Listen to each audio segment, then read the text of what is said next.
Olá, boa noite. Boa noite. O sábado foi de mega operação no Rio de Janeiro.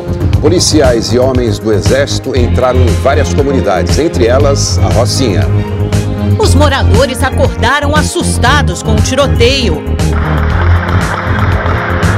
Parte da ação foi supervisionada pessoalmente pelo interventor, o general Braga Neto.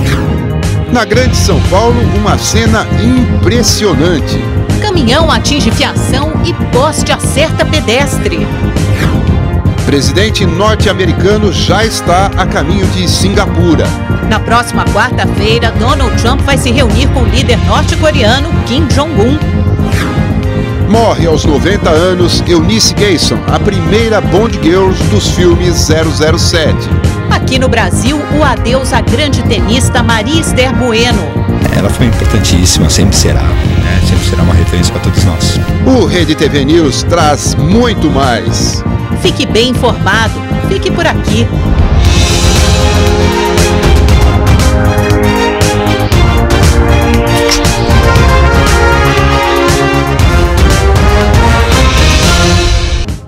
Pela primeira vez, a Polícia Federal teve acesso a comprovantes e extratos que mostram o uso de dinheiro vivo para pagar a reforma da casa da filha do presidente Michel Temer, Maristela Temer. A suspeita é de que as obras tenham sido usadas para lavar dinheiro de propina paga ao presidente. 2 empresários fornecedores da reforma da casa de Maristela Temer prestaram depoimento à Polícia Federal no fim de maio. O jornal Folha de São Paulo teve acesso aos documentos e a Rede TV confirmou as informações. O empresário Luiz Eduardo Visani disse ter recebido R$ 950 mil diretamente do caixa da Argeplan, empresa do coronel João Batista Lima, amigo do presidente Michel Temer e suspeito de ser o intermediário da propina supostamente paga ao MDBista. Visani relatou ter sugerido à arquiteta Maria Rita Fratesi, esposa do coronel Lima, que os pagamentos fossem feitos por transferência bancária, mas que ela teria afirmado que os repasses seriam feitos em dinheiro vivo. Maria Rita também teria insistido com outro fornecedor, o empresário Pinto Júnior, para que ele recebesse pagamentos em dinheiro, o que não foi aceito. Então, uma parte dos valores foi repassada por depósito bancário. O extrato mostra uma transferência de mais de R$ 56 mil. O total do contrato era de 120 mil e o restante dos valores teria sido pago em parcelas menores, por meio de boletos. Além das transferências em espécie que reforçam a suspeita de lavagem de dinheiro, os depoimentos das testemunhas ainda contradizem a fala da filha do presidente. Maristela Temer disse que pagou com recursos próprios e que a obra custou cerca de R$ 700 mil. Mas somando os pagamentos relatados pelos fornecedores, o custo já chegou a R$ 1.200.000 e pode ultrapassar R$ 1,5 milhão. A suspeita de que Temer usou a compra e reforma de imóveis no nome de familiares para lavar dinheiro de propina e ocultar bens com a ajuda do coronel Lima foi reforçada pelo arquiteto Diogo Oliveira de Freitas. Em depoimento, ele disse que o coronel frisou que o apoio dado a Maristela Temer na obra se tratava de um favor a um amigo, o então vice-presidente da República, Michel Temer. O Palácio do Planalto disse que não vai comentar o assunto. Em nota, a defesa do coronel Lima afirmou que o coronel e a esposa não praticaram qualquer ato ilícito. Nós não conseguimos contato com o advogado de Maristela Temer. Em depoimento à Polícia Federal, ela afirmou que a obra foi paga por ela. O DEM reforçou o anúncio neste sábado da pré-candidatura do presidente da Câmara dos Deputados, Rodrigo Maia, ao Palácio do Planalto, à presidência da República. Mas há dúvidas se ele vai mesmo seguir nessa disputa. Políticos e convidados do Democratas participaram do lançamento da pré-candidatura de Rodrigo Maia. Mostrar que políticos que pensam diferente podem sentar na mesma mesa e dialogar. Apesar do lançamento, Rodrigo Maia não descarta a possibilidade de desistir da candidatura por causa das pesquisas. O presidente da Câmara não tem nem 1% das intenções de voto. Maia e aliados já pensam, inclusive, em uma composição com o ex-governador de São Paulo, Geraldo Alckmin, ou o ex-ministro Ciro Gomes. Eu acredito que o DEM e a minha pré-candidatura são os que têm as melhores condições de unificar o maior número possível de apoios de partidos para ter mais chance de chegar ao segundo turno. Eu não vou dividir o nosso campo no momento de crise, eu sou presidente da Câmara, então eu tenho que tomar muito cuidado. Agora vamos falar de esporte no Rede TV News. Há poucos dias do início da Copa da Rússia, o Brasil vai enfrentar a Áustria amanhã. O amistoso pode definir o time titular no Mundial. Além de Neymar, outro destaque da partida deve ser a ausência do volante Fred machucado. Os detalhes direto de Viena com o repórter Luciano Júnior. Do lado de fora do estádio Ernest Rappel, o menino brasileiro brinca de Neymar. Dentro, o craque Neymar faz suas molecagens com a bola. E é esse o clima do Brasil antes do amistoso contra a Áustria. Os sorrisos são fartos, descontração nem se fala. Mas o capitão, que será o zagueiro Miranda, alerta que o adversário requer atenção. Que não vai ser fácil, um adversário que cresceu muito nos últimos 5, 6 jogos e com certeza vai nos ajudar na preparação. Novidades. Em relação ao time que venceu a Croácia, só uma. Neymar começa jogando no lugar de Fernandinho. Será um ataque daqueles. Felipe Coutinho, William e Gabriel Jesus completam o quarteto. A preocupação segue sendo Fred, que nem foi para o estádio. Já Renato Augusto, esse trabalhou com o grupo e parece recuperado. Últimos detalhes a serem ajustados, mas no fundo já está tudo pronto com essa seleção. E é só esperar a estreia dia 17 contra a Suíça em Rostov. E hoje foi dia do comandante conversar com a imprensa.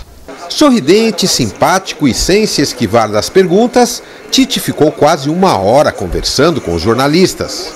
Falou sobre a Áustria. A Áustria ela tem tido grandes resultados, ela venceu a Alemanha, vai ser um jogo de alto nível. Véspera da Copa. Inevitável é o humano que tu tá pensando lá na estreia. Mas essa preparação, esse nível de concentração alto, esse desempenho que tem que ser bom para chegar bem para a estreia, ele é fundamental. Neymar. E ele está programado para uma parte do jogo. O quanto é, não sei. Emoção. O meu lado emocional, ele vai ficar aflorado, ele fica na expectativa. Mas eu consigo, assim, deixar longe. Mas quando a gente pega a dimensão, ela é de uma grandeza muito grande. Tite só mostrou desconforto quando comentou a notícia de que ele teria recebido um convite para treinar o Real Madrid. Quando ela é posta entre aspas, ela é mentira de uma atitude desrespeitosa e mentirosa. É a minha palavra. Eu não entrei em contato com ninguém e eu tenho um respeito muito grande ao local onde eu estou. De Viena, Luciano Júnior para o Rede TV News. E outras seleções que vão disputar a Copa do Mundo fizeram hoje os últimos amistosos antes do Mundial. A França empatou com os Estados Unidos em 1-1. A Suécia e o Peru também empataram, mas sem gols. Confira aí os outros jogos. Tunísia e Espanha já estão na Rússia e fizeram um jogo chato com apenas 1 gol para os espanhóis, de Iago Aspas. Um dos adversários do Brasil, a Sérvia, goleou a Bolívia por 5-1. Destaque para Mitrovic, que fez 3. Os sérvios enfrentam a seleção canarinho na 3ª rodada da Copa. O Marrocos venceu a Estônia por 3-1. Gols de Younis Belanda, Hakim Ziyech e Youssef En-Nesyri para os marroquinos. Ats Pourier fez o único gol dos estonianos. O Marrocos está invicto há 17 jogos. O México foi derrotado pela Dinamarca, 2-0. Gols de Poulsen e Eriksson. E olha só, o São Paulo venceu pela primeira vez em 19 anos o Atlético Paranaense na Arena da Baixada. De pênalti, Nenê marcou o único gol da partida, garantindo a vitória e a vice-liderança do Brasileirão, agora a 3 pontos do Flamengo. E a Ferrari também quebrou um jejum de 17 anos sem fazer a pole do GP do Canadá. Com um tempo recorde de 1 minuto, 10 segundos e 764 milésimos, Sebastian Vettel sai na frente amanhã. Em segundo, começa o finlandês Valtteri Bottas e a sensação holandesa Max Verstappen será o terceiro. O curioso foi a diferença entre os três, apenas 200 milésimos. Pessoas com doenças raras sofrem com a falta de medicamento em todo o país. Em Pernambuco, muitos pacientes ficaram sem o tratamento porque o poder público não pagou os fornecedores. Andréia Moura sofre de hipertensão pulmonar, uma doença rara que provoca o aumento da pressão do sangue nos pulmões. Sem o uso diário desses 3 medicamentos, ela pode morrer a qualquer momento. Deixa a gente debilitada, com pequenos esforços, a gente cansa, fica a sensação de desmaio. Precisamos de ajuda de pessoas para tomar um banho, para vestir-se. Pequenos esforços faz com que a gente fique debilitada. De acordo com a Organização Mundial de Saúde, as doenças raras afetam até 65 pessoas em cada 100 mil indivíduos. No Brasil, em torno de 15 milhões de pessoas sofrem com essas síndromes. Além de conviverem com doenças raras, esses pacientes enfrentam outra dura realidade. Os remédios são extremamente caros, podem custar mais de R$40 mil. Por lei, eles devem ser fornecidos pelo Sistema Único de Saúde, o SUS. O problema é que esses remédios estão em falta e sem previsão de chegada nas farmácias especiais. Andréia está sobrevivendo de doações dos remédios. Recentemente, ela recebeu esse telegrama. Acredite, o governo estadual está inadimplente com a empresa fornecedora. Eu vou ter que devolver o equipamento todinho, por falta de pagamento do Estado, os fornecedores. Eu não sei, né, como é que pode ser a vida dela daqui a pouco ou amanhã, mas o estado dela é bastante crítico, né? Eu posso ficar sem a minha esposa a qualquer momento, por uma questão, né, de inadimplência do governo do estado de Pernambuco. A Associação de Hipertensão Pulmonar de Pernambuco informou que existem cerca de 300 pessoas que convivem com a doença. 11 pacientes morreram no ano passado por falta de medicamentos. Eles estão me dando uma certidão de óbito. Eu só quero o direito de viver. Em nota, a Secretaria de Saúde de Pernambuco diz que está em negociação com as empresas que fornecem oxigênio aos pacientes e garantiu que essas pessoas não ficarão sem assistência. O número de mortes causadas pela gripe no Brasil dobrou em menos de um mês. É um alerta aí para quem ainda não se vacinou. A campanha do Ministério da Saúde foi prorrogada até o próximo dia 15. Já faz 3 anos que o seu Haroldo não se vacina contra a gripe. Eu sou diabético, tenho idade e acho que, na minha opinião, não compensa eu me vacinar. E olha que ele faz parte do público-alvo da campanha do Ministério da Saúde. Tem mais de 60 anos. Eu acho que é muito importante. Mesmo assim? Mesmo assim, eu não vou tomar. Assim como o seu Haroldo, ainda existem muitas pessoas que insistem em não se vacinar. Ela quer que eu tome essa vacina, né? Mas não tenho vontade de tomar. Da gripe, não. Mas o que parece simples pode ser fatal.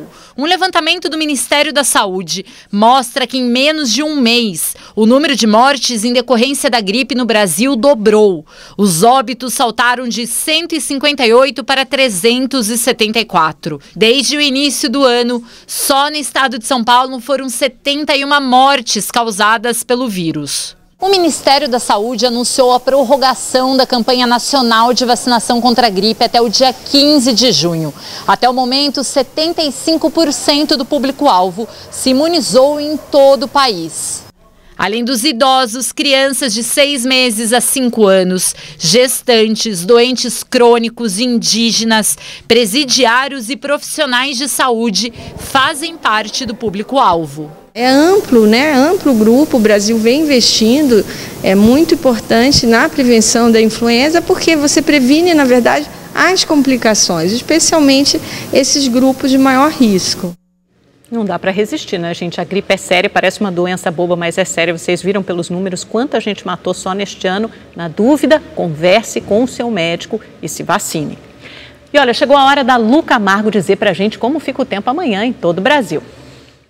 Olá, boa noite. Amanhã é domingo e o sol vai predominar na maior parte do país. Para você ter uma ideia, em São Paulo, o frio de hoje vai ser coisa do passado já durante a madrugada. À tarde vai fazer calor de 26 graus. Para essa época do ano, a menos de 15 dias do outono, 26 graus é calor, né? Vamos dar uma olhadinha no mapa de amanhã, começando pelo sudeste. Olha só, há previsão de pancadas de chuva para os extremos. No sul paulista, chove principalmente na parte da tarde. E lá no nordeste de Minas Gerais, chove a qualquer hora do dia. Nas demais áreas, o sol aparece entre nuvens. Vamos para o sul do país, por lá a chegada e um avanço rápido, de uma nova frente fria vai trazer vento forte, pancadas de chuva para quase toda a região. Há previsão de temporais tanto para o Rio Grande do Sul quanto para Santa Catarina. No Paraná só não vai chover no norte do estado. Aliás, Curitiba, a capital paranaense, amanheceu hoje com 0,7 grau. Foi simplesmente o recorde de frio dos últimos 2 anos. Vamos dar uma olhada agora no centro-oeste do país. Por lá, o sol também vai ditar as regras em quase toda a região. Ainda chove em cidades do extremo sul do Mato Grosso do Sul e chove à tarde aqui no noroeste do Mato Grosso. Nordeste do país. Por lá, o sol também vai predominar no interior. Ainda chove no oeste e norte do Maranhão e no leste e também no sul da Bahia. Chove a qualquer hora do dia. Vamos dar uma olhada agora na última região, norte do país, onde nada de chuva no Tocantins e no extremo sudeste do Pará. No mais, chove em pontos isolados na parte da tarde. Hora da gente ver as temperaturas. O dia começa com 13 graus em Porto Alegre, 15 em Brasília e também em BH. À tarde vai fazer calor de 33 graus em Belém, Palmas e de 28 no Rio de Janeiro. Muita gente resolveu passar o penúltimo final de semana do outono em região serrana.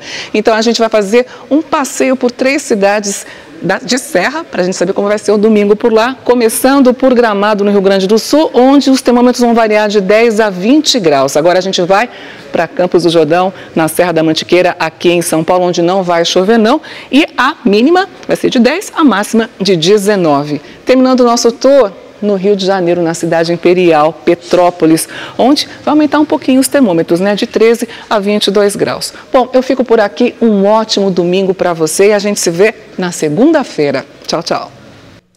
O Exército voltou a ocupar a maior comunidade do Rio de Janeiro. Os moradores da Rocinha acordaram hoje com um intenso tiroteio. Logo nas primeiras horas da manhã, motoristas foram surpreendidos com o fechamento da autoestrada Lagoa Barra, importante via expressa da cidade. 1.000 militares do Exército, 300 policiais civis, 300 homens da Polícia Militar e 20 agentes da Polícia Federal participaram da operação nas favelas da Rocinha, Vidigal, Chácara do Céu e Parque da Cidade, todas na Zona Sul. Os tiroteios assustaram os moradores.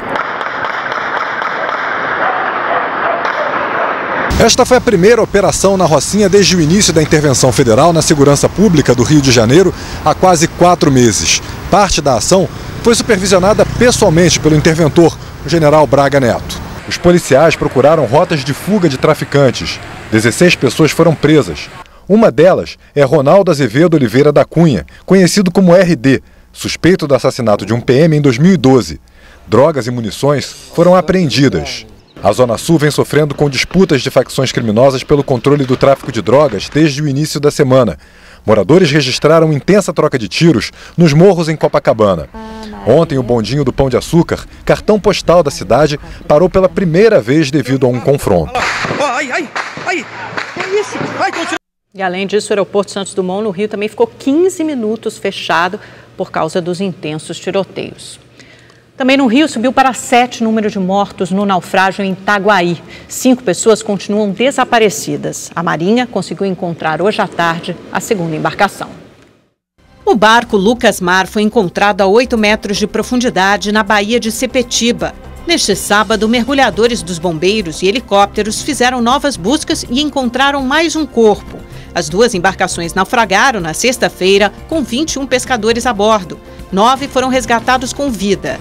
As causas do acidente são apuradas pela Marinha. As buscas serão retomadas amanhã, logo cedo. Uma cena impressionante em Itapecerica da Serra, na Grande São Paulo. Repare que 2 homens caminham pela rua. Um caminhão passa e, na sequência, parte de um poste atinge em cheio a cabeça de um deles. Algumas pessoas correm para socorrê-lo.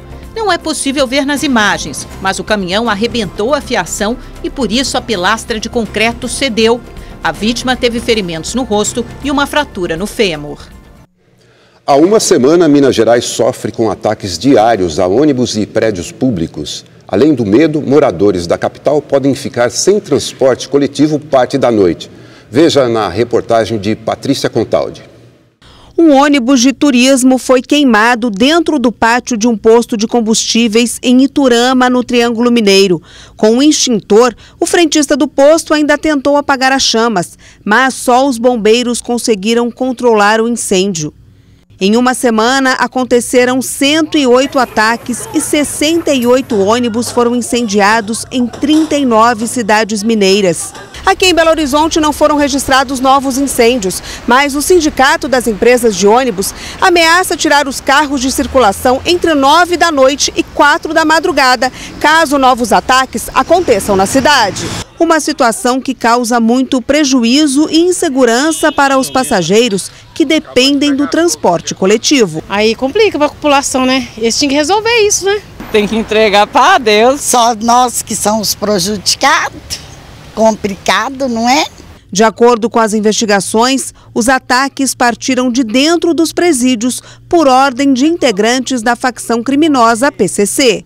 É só para tocar fogo em ônibus, frisando, é para tirar a rapaziada de dentro do ônibus, não é para deixar prejudicado, não é para machucar ninguém, não é para fazer força física com ninguém, família. Ontem, em Uberaba, 4 homens e uma mulher suspeitos de serem os líderes da facção criminosa em Minas foram presos durante uma força-tarefa das polícias federal, civil e militar. Então nós estamos com algumas informações já catalogadas, vamos trabalhar e vamos dar resposta cada vez maior. Em uma semana as autoridades não conseguiram frear isso. Inacreditável. Vamos às notícias internacionais. O presidente Donald Trump já está a caminho de Singapura, onde deve se encontrar finalmente com o líder norte-coreano Kim Jong-un. O presidente americano deixou a cúpula do G7 no Canadá um pouco mais cedo, rumo à Ásia. Donald Trump não participou das conversas sobre o meio ambiente na reunião dos 7 países mais ricos do mundo e viajou para participar do encontro histórico com Kim Jong-un, marcado para o dia 12. Em alguns minutos estou partindo para Singapura. Estarei em uma missão de paz. Pessoas do mundo inteiro, nós temos que conseguir a desnuclearização. Antes de deixar o G7, Trump disse aos aliados que quer acabar com as barreiras comerciais. Ele propõe o fim das tarifas sobre produtos americanos e promete fazer o mesmo. Desde ontem, o líder americano é criticado pelos colegas por causa das taxas de importação de aço e alumínio. O presidente francês Emmanuel Macron foi um dos mais duros em relação à política externa americana. Apesar das farpas, ele e Trump trocaram apertos de mão. Agora, olha só essa. No México, centenas de ciclistas foram às ruas de um jeito diferente, peladões. Eles pediram mais respeito e chamaram atenção para os meios de transporte alternativos. Nem todo mundo teve coragem de ir ao evento nu. Alguns usaram peças de roupas íntimas. A chamada pedalada pelada começou na Espanha e ocorre em vários países. E hoje foi dia de festa no Reino Unido. A Rainha Elizabeth II participou da parada em homenagem ao seu aniversário de 92 anos, que na verdade aconteceu no dia 21 de abril. É que é uma tradição que esse evento aconteça sempre no mês de junho. A monarca assistiu à parada militar com mais de 1.000 soldados e desfilou em uma carruagem aberta.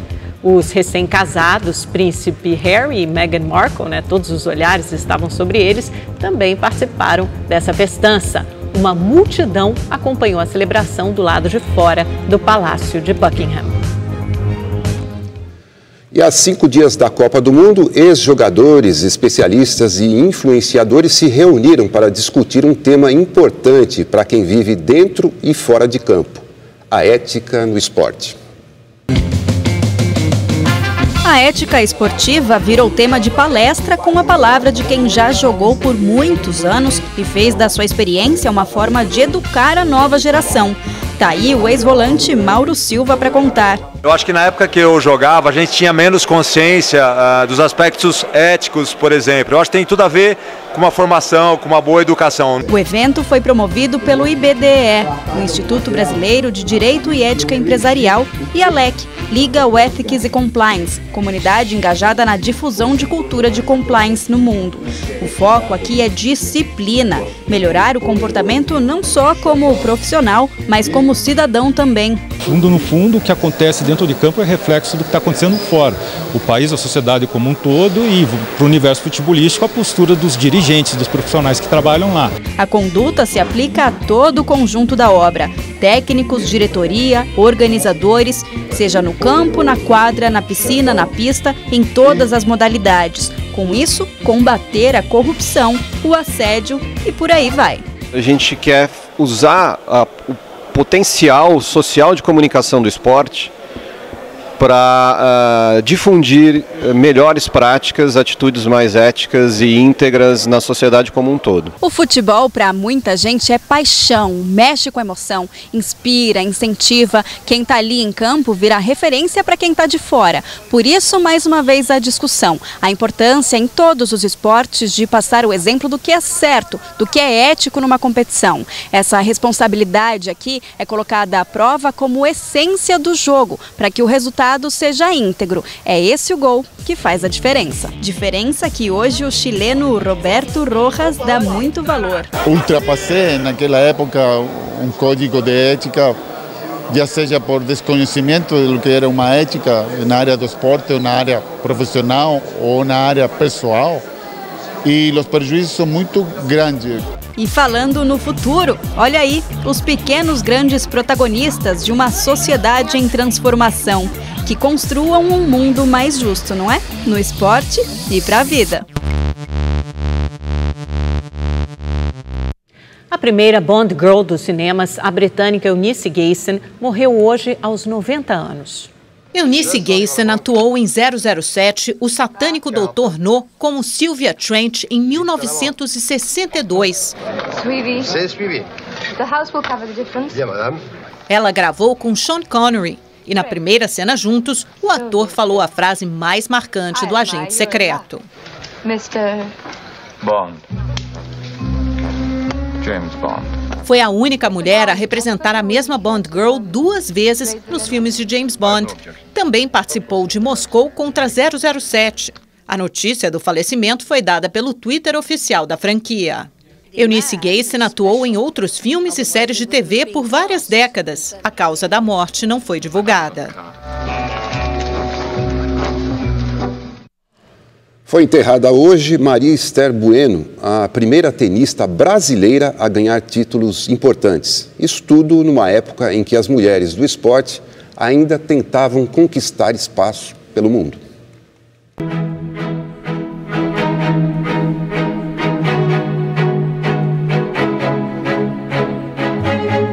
Na época do auge dela, não tinha para ninguém. Então era aquela bailarina, ídolo na Inglaterra, nos Estados Unidos e todo lugar que ela ia jogar, ela era super venerada. Um dos maiores tenistas brasileiros, Thomas Koch, não é o único a afirmar isso. Maria Esther Bueno era mesmo uma bailarina das quadras. A leveza e elegância nas jogadas e comemorações a transformaram em lenda do tênis mundial. Começou a carreira jovem, ainda menina. Em 1951, aos 12, ganhou o primeiro título. Com 17, foi arriscar a sorte no estrangeiro. Foi aí o começo da escalada de prêmios internacionais. O primeiro Grand Slam, em 1958, em Wimbledon, das duplas. Um ano mais tarde, viria o segundo título na grama sagrada da Terra da Rainha. Só que este, no torneio feminino individual. Em Wimbledon, conquistaria ainda outros 6 títulos. Ali, em 1964, fez o jogo que até hoje está na lista das melhores partidas de tênis da história.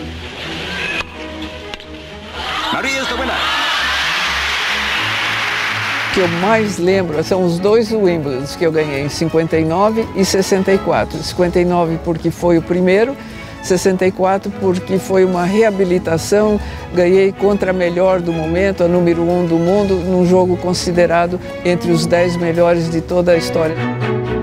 A heroína brasileira do tênis foi uma das mais jovens a vencer o Wimbledon. foi a primeira mulher a conquistar os 4 Grand Slams: Australia Open, Roland Garros, Wimbledon e US Open em 1960. Foram 19 Grand Slams, 589 títulos e 21 jogos por semana ao longo de toda a minha carreira. Sem falar das mais de 20 cirurgias que tive que fazer. Pouca gente sabia ou não se lembrava das lesões. Elas foram aos poucos minando a energia de Estherzinha, como era carinhosamente chamada pelos jornalistas. Em 1977, se retirou das quadras. Em 1978, foi imortalizada no Hall da Fama do tênis. A homenagem, aliás, veio quase 20 anos após a tenista ter ganhado um selo dos Correios. Entre inúmeras homenagens, ela recebeu o troféu no Rio Open de 2014 e carregou a tocha olímpica durante 2016, ano das Olimpíadas no Rio. Tenistas que brilharam após ela também lamentaram a morte. Entre eles, Gustavo Kuerten e Fernando Meligeni, que lembrou com carinho da tenista e lamentou o pouco reconhecimento do mundo esportivo.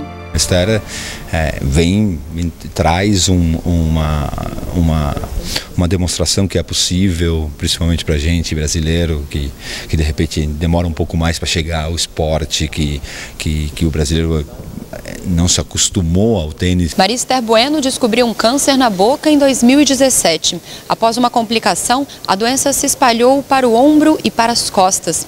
Ela estava internada há um mês em estado grave em um hospital de São Paulo. Durante todo o dia, familiares, autoridades e amigos se despediram da tenista no Salão Nobre do Palácio dos Bandeirantes. Maria Esther não teve filhos, mas sempre manteve uma relação forte com os sobrinhos.